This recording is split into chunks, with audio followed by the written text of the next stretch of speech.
تو صحابہ عرض کرتے ہیں ارشاد ہو، تو آپ فرماتے ہیں اللہ کے ساتھ کسی کو شریک ٹھہرانا، والدین کی نافرمانی کرنا، جھوٹ بولنا، جھوٹی شہادت دینا۔ حضور پاک صلی اللہ علیہ وسلم بار بار فرماتے رہے اور صحابہ کرام کہتے ہیں ہم یہ کہتے رہے کاش حضور پاک صلی اللہ تعالیٰ علیہ وآلہ وسلم اب رک جائیں۔ نبی کریم صلی اللہ تعالیٰ علیہ وآلہ وسلم نے اپنے خطبے میں کھڑے ہو کر 3 بار فرمایا جھوٹی گواہی اللہ کے ساتھ شرک کرنے کے برابر کر دی گئی ہے، یعنی جھوٹی گواہی دینا اللہ تعالیٰ کے ساتھ برابر کسی کو شریک ٹھہرانے کے ہے۔ پھر آپ صلی اللہ تعالیٰ علیہ وآلہ وسلم نے تلاوت میں فرمایا، روایت میں ہے صبح کی نماز کے بعد آپ صلی اللہ تعالیٰ علیہ وآلہ وسلم کھڑے ہوئے اور فرمایا اللہ کے دین کو خلوص کے ساتھ لو، باطل سے ہٹ کر حق کی طرف آ جاؤ، اس کے ساتھ کسی کو شریک نہ ٹھہراؤ۔ اللہ تعالیٰ کا ارشاد ہے اگر تم دین کی مدد کرو گے تو اللہ تمہاری مدد کرے گا اور تمہارے قدم جما دے گا۔ حضرت ابن مسعود عقبہ بن عمر البداری رضی اللہ عنہ سے مروی ہے، فرماتے ہیں ایک آدمی نے نبی کریم صلی اللہ تعالیٰ علیہ وآلہ وسلم کی خدمت میں حاضر ہوئے، اس نے عرض کی یا رسول اللہ، میں صبح کی نماز کے لیے اس لیے پیچھے رہتا ہوں کہ فلاں شخص ہمیں لمبی نماز پڑھاتا ہے۔ روی کہتے ہیں میں نے نبی کریم صلی اللہ تعالیٰ علیہ وآلہ وسلم سے کسی کو وعظ کے وقت اتنے غصے میں نہیں دیکھا جتنا غصہ آپ کو اس دن آیا۔ آپ نے فرمایا اے لوگو، میں تم سے بعض نفرت دلانے والے میں سے تم میں سے جو لوگ بھی امامت کرتے ہیں اسے چاہیے نماز مختصر کرے، کیونکہ اس کے پیچھے بوڑھے بچے اور حاجت مند ہوتے ہیں۔ اس سے معلوم ہوا کہ امام کے قصور کی بنا پر اگر کوئی شخص جماعت چھوڑ دے تو وہ گناہ گار نہیں ہے، بلکہ امام نیز حاکم یا بزرگ کے سامنے امام کی شکایت کر دینا جائز ہے، یہ نہ کہ غیبت ہے۔ اور ملامت بھی اسی میں اصلاح ہے، نہ کہ ذلیل کرنا۔ درازی کی نمازی اگرچہ عبادت ہے مگر جب اس کی کوئی خرابی نہ ہو۔ حضرت صدیقہ رضی اللہ عنہ سے مروی ہے، فرماتی ہیں رسول پاک صلی اللہ تعالیٰ علیہ وآلہ وسلم سفر سے واپس تشریف لائے، میں نے الماری کے سامنے باریک کپڑے کا پردہ لٹکا رکھا تھا جس میں تصویریں تھی۔ جب رسول صلی اللہ تعالیٰ علیہ وآلہ وسلم نے اسے دیکھا تو اس کو پھاڑ دیا، آپ کا چہرہ سرخ ہو گیا۔ آپ نے فرمایا اے عائشہ، قیامت کے دن اللہ تعالیٰ کے نزدیک تمام لوگوں سے زیادہ سخت عذاب ان لوگوں کا ہوگا جو اللہ تعالیٰ کی تخلیق کے مشابہت کی کوشش کرتے ہیں۔ کیا فرماتے ہیں حضرت صدیقہ رضی اللہ عنہ سے کہ قیامت کے دن اللہ تعالیٰ کے نزدیک تمام تر سخت لوگوں میں سے عذاب ان کو ہوگا جو اللہ کی تخلیق کے ساتھ مشابہت کرنے کی کوشش کرتے ہیں۔ میں جاندار کی تصویر ہو اسے پہن کر نماز پڑھنا مکروہ تحریمی ہے۔ نماز کے علاوہ بھی ایسا کپڑا پہننا ناجائز ہے۔ یوں ہی مسلح پر کھڑے ہوئے اور ہمارے آگے پیچھے دائیں بائیں ایسی تصویر لگی ہوئی ہے جو جاندار کی ہے تو اس میں ہماری نماز نہیں ہوگی۔ اگر وہ تصویر غیر جاندار کی ہے جیسے ہاکی، پہاڑ، تو ان سے ہماری نماز ہو جائے گی۔ اگر وہ تصویر ایسی ہے جو جاندار چیز کی ہے جس میں جان ہوتی ہے تو ایسی تصویروں سے نماز نہیں ہوگی۔ اگرچہ وہ ہمارے کپڑوں پہ نہیں ہے، ہمارے آگے پیچھے دائیں بائیں دیواروں پر بھی لگی ہوئی ہے تو اس تصویروں سے ہماری نماز ہرگز نہیں ہوگی۔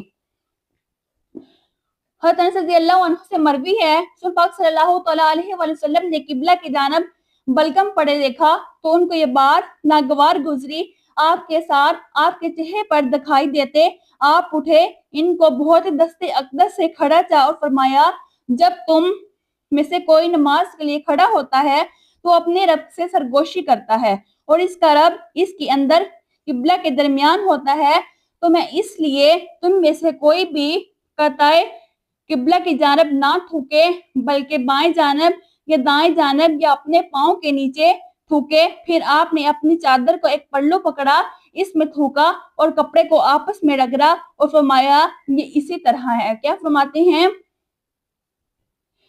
کہ نماز پڑھتے وقت اپنے دائیں جانب بائیں جانب ادھر ادھر مسلے کے پاس بالکل نہ تھوکے،